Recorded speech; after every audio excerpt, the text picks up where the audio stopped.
Oh yeah, it takes time. Hi, hi, hi, hi. Oh, just look.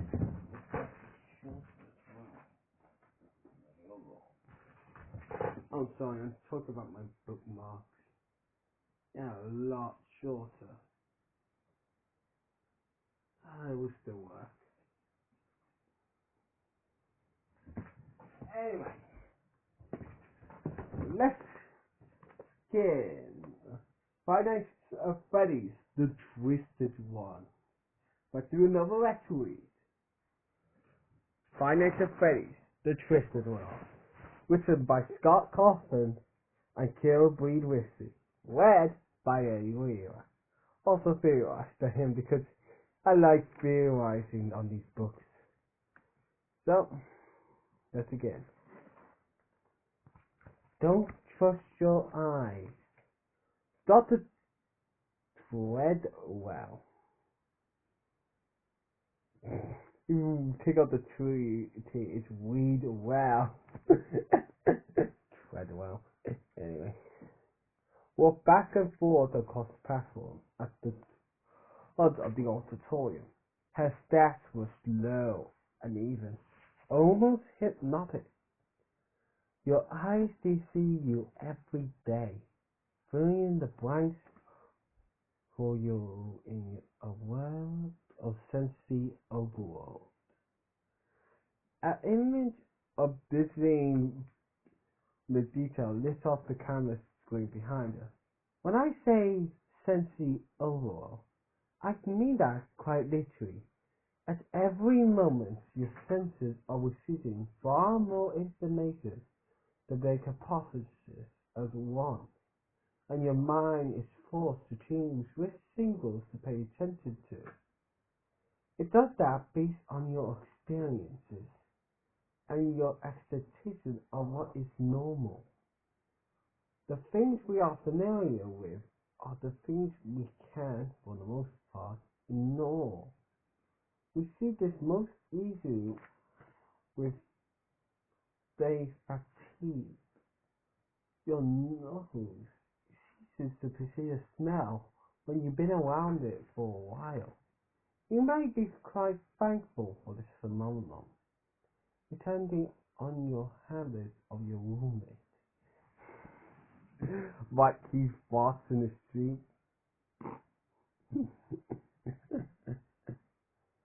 The crash did guilty, then became quiet as the image of another optical design flashed on the screen.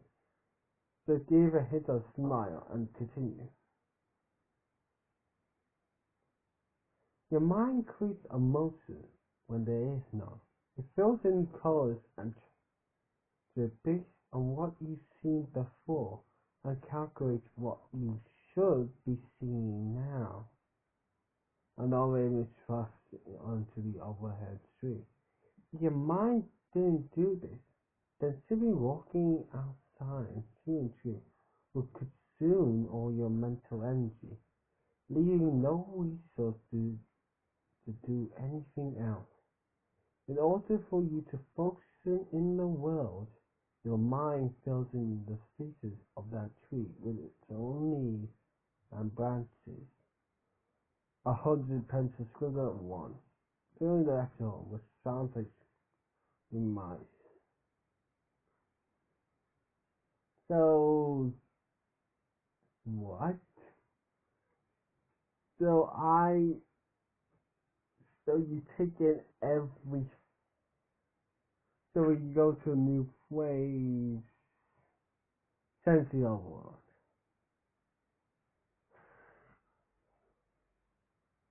Because why when you enter a house for the first time, you use a moment of busyness. Your mind is taking in more than usual.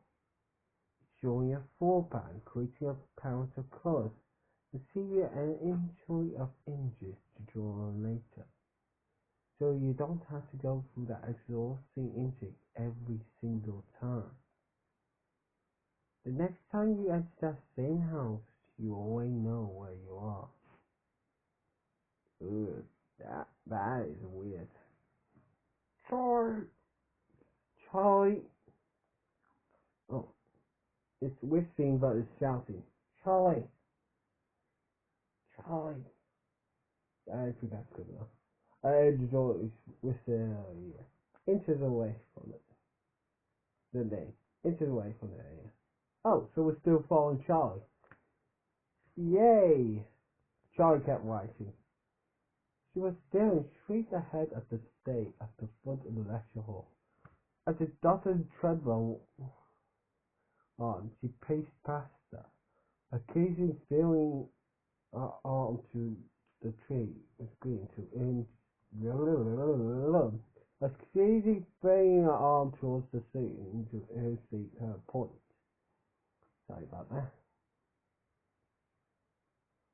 Her words seemed to be falling behind as her mind reached on ahead. Charlie had realized by the second day of class that her professor sometimes broke off in the middle of one sentence, only to finish an entirely different one. It was like she skimmed the text in her head, reading out few words here and there. Most students in the robotics class found it maddening, but Charlie liked it. Made the lesson kind of like doing a puzzle. Wait, robotics class? Why on earth are you doing robotics? Seriously, have we forgot everything that happened in the last book? You know, animatronics coming to life trying to eat you. And the Man William, also trying to kill you. Did we forget all about that? In a year? Jeez Louise. What a wacky year.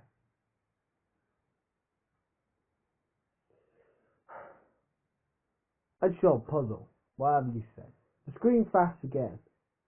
He are sort of the mechanical parts and the diagram of art.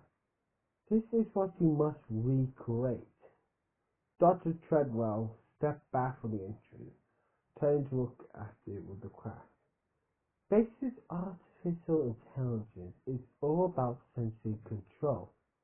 You won't be dealing with a mind that can filter these things out for itself. You must design programs and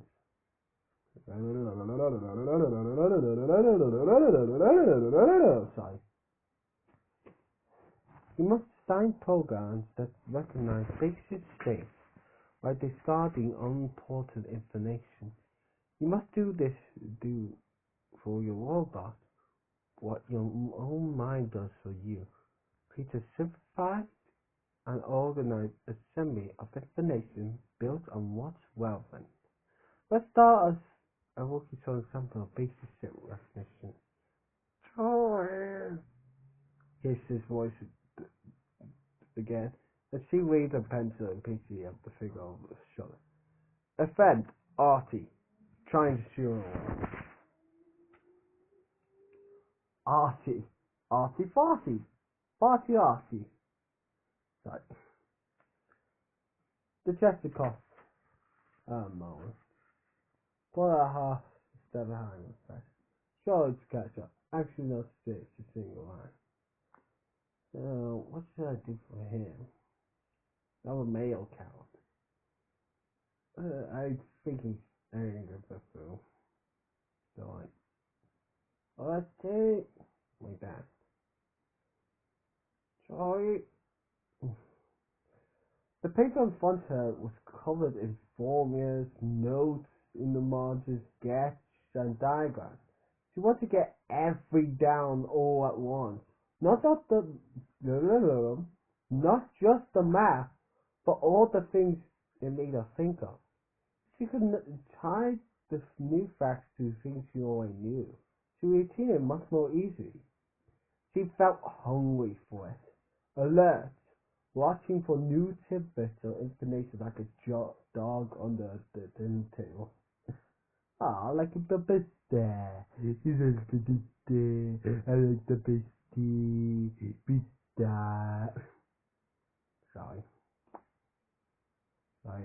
dog, so I have to mention it.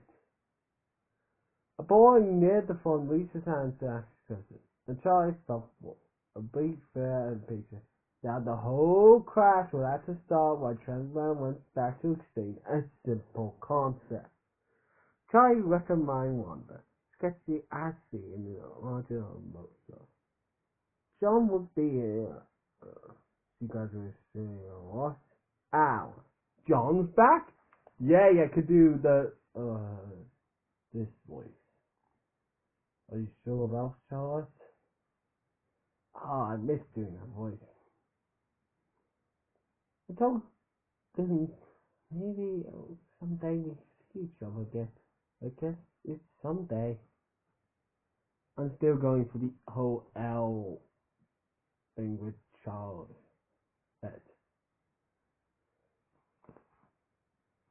Charlie. He got called out blue. I'm just gonna be passing through, he said.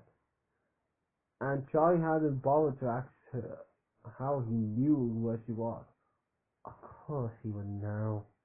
There was no reason not to meet him. And she found herself very excited and filled with dread.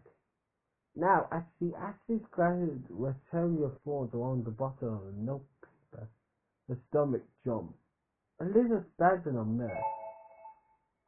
Oops, sorry about that. Your deck.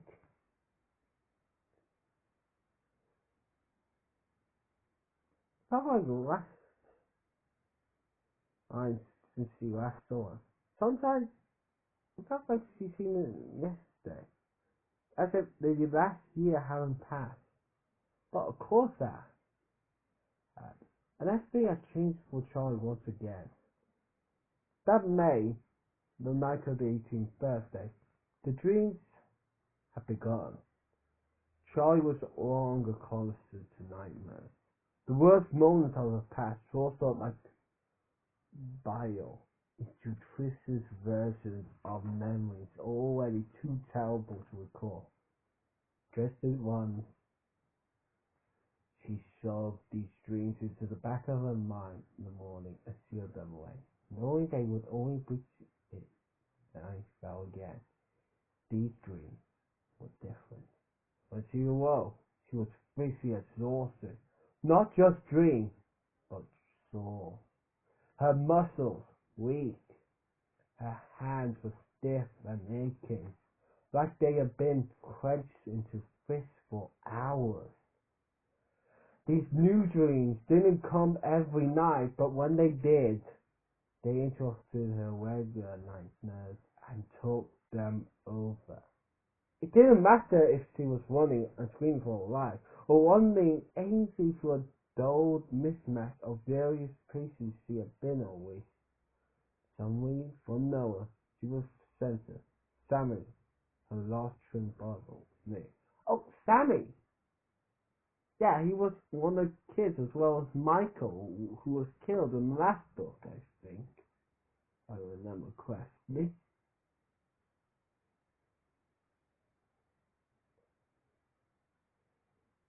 She knew he was present the same way she knew that she was present. And whatever the dream was, it dropped away. People, places, light, and sound.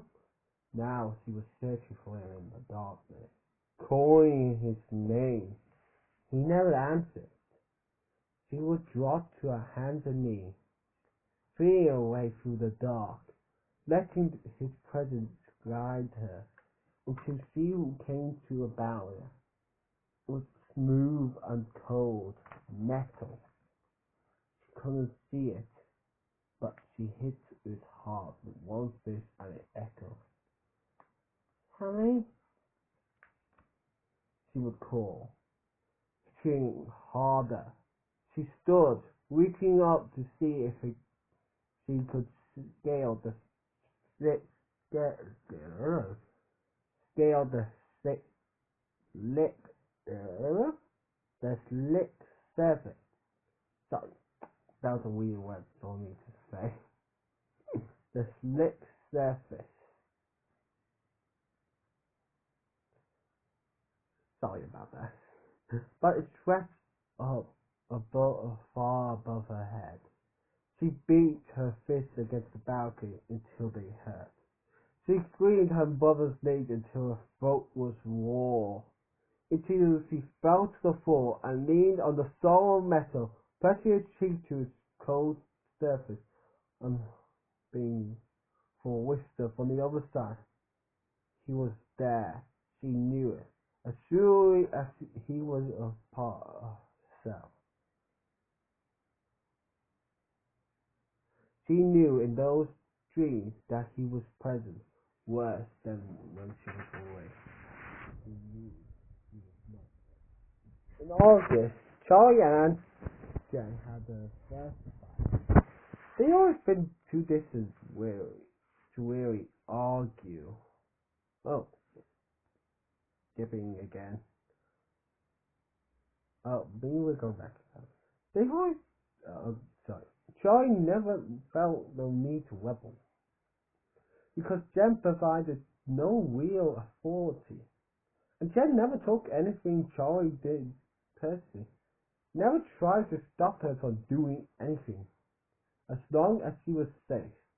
The day Charlie moved in with her at the age of 7, Aunt Jen told her plainly that she was not a replacement for Charlie's purpose.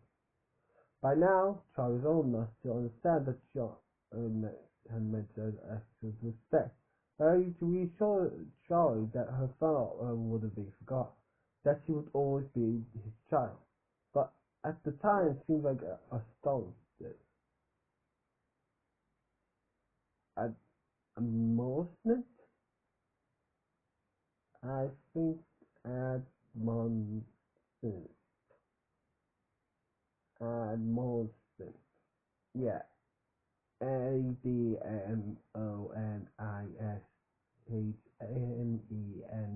admonishment. Don't expect parenting. Don't expect love. The show Charlie had failed to care for Charlie. And no one wanted for food or clothing. Girls to take care of the house, to manage her money, to fix her own car. Have to be independent, Charlie. To know how to take care of yourself.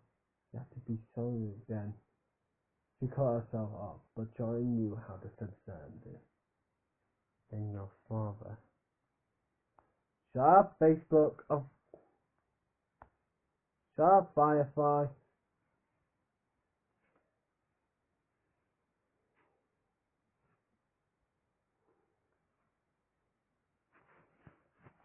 I said shut up, Firefly.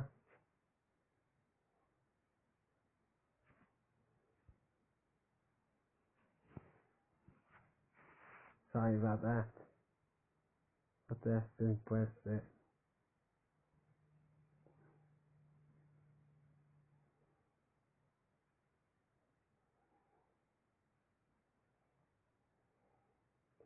Charlie shook her head, trying to get herself free of her own force. Whoa, Audrey said next to her.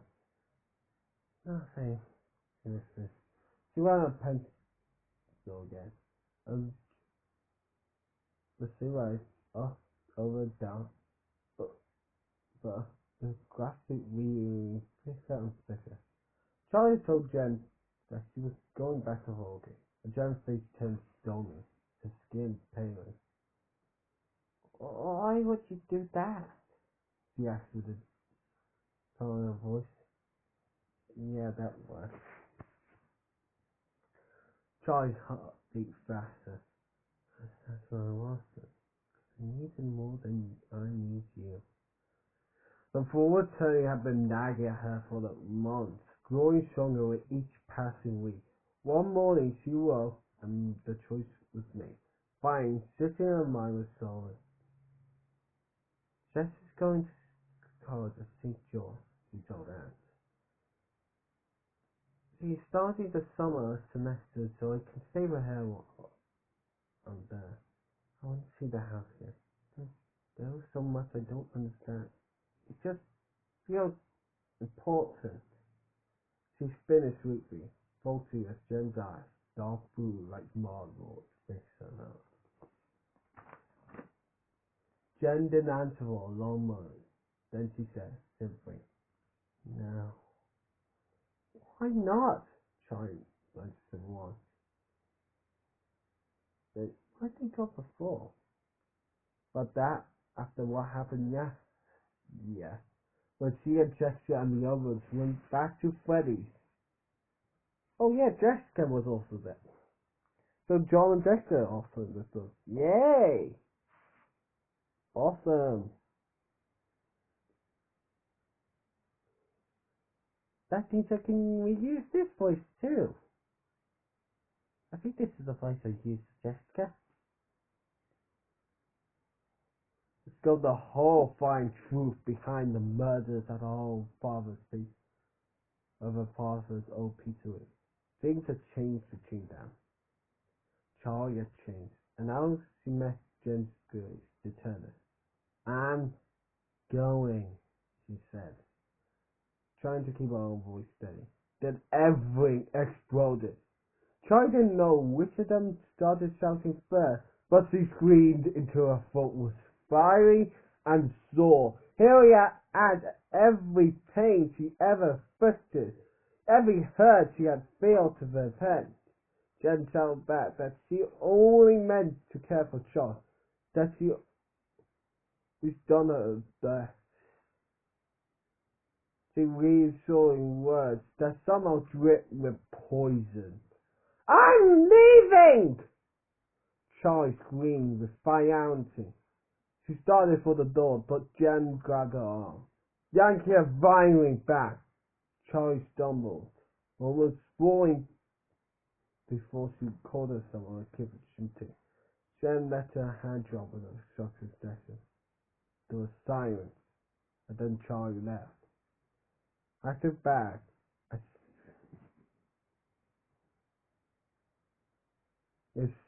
She somehow did reality into an impossible parallel world. Then she got into her car and drove away. She didn't tell anyone she was going.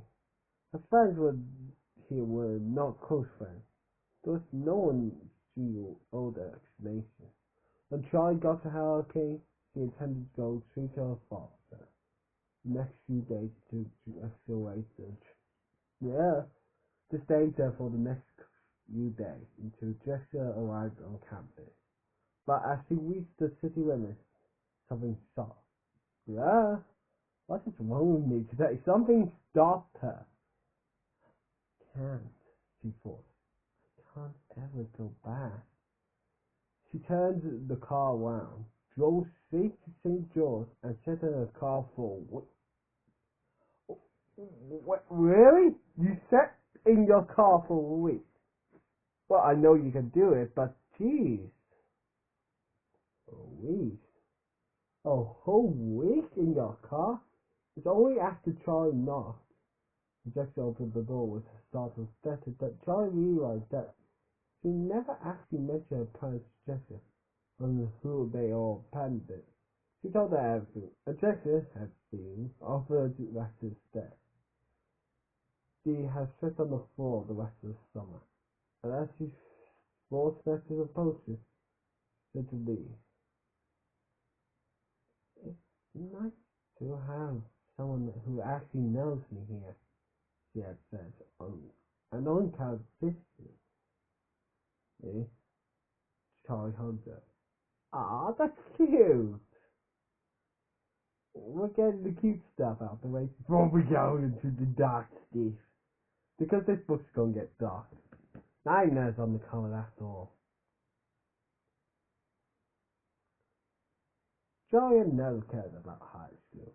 She never paid attention to her in classes, but A's and B's seemed easy for her. She had never really thought about liking or disliking her subject, though sometimes one teacher or another would make her feel a spark of interest or yes.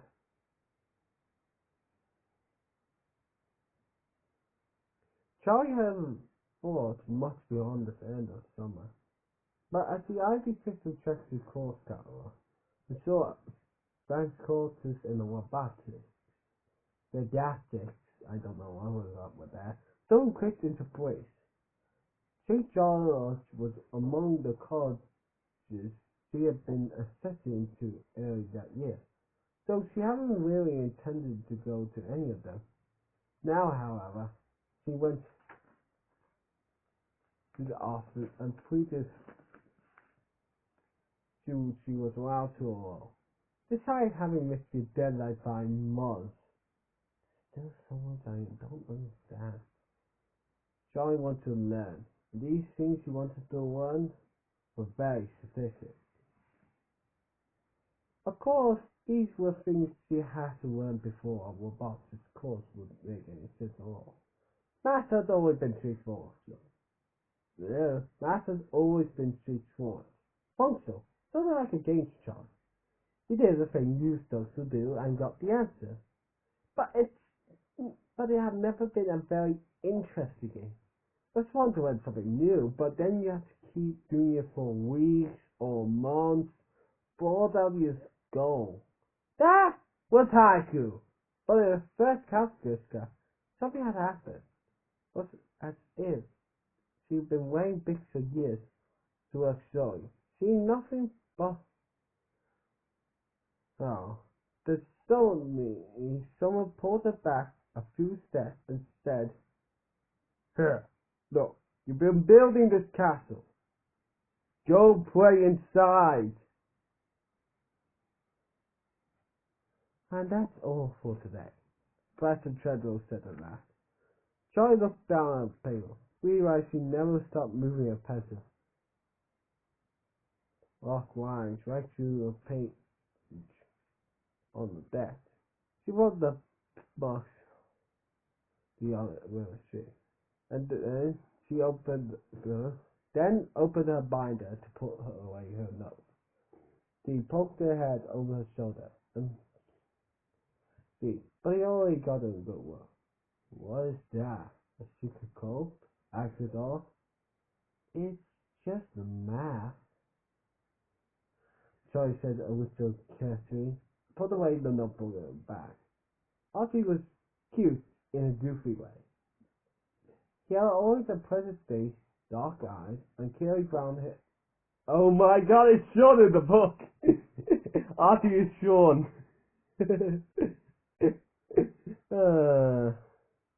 Okay, it's the dark eyes. This Archie is universal version is Sean.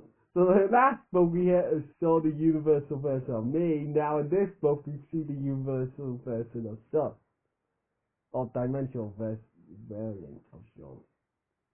I'm still goody, Max. Oh my god. And he said it was cute in a goofy way. Cute in a goofy way. Well, I wouldn't really describe Sean that way, but sure, whatever you say, Charlie. Whatever you say. That seems to have a life of its own. That is funny. There's been 3 or 4 classes and have been falling around since the beginning of the semester like a snake duckling. So that's about that she didn't mind it. A Charlie left the auditorium. Archie looked up and now sorry. So, did you sign about the project? Yeah. Project? Charlie vaguely remembered something about a project he wanted to do together. No, I'm waiting for it to catch up. Remember? We have to design a film little camp. I thought we could work together. You know, with your brain and my look. Which are you grinning? Yeah, that sounds, I have to meet someone. Yeah, sure. There's nothing else. Sorry about that. Again, my words get mixed up sometimes.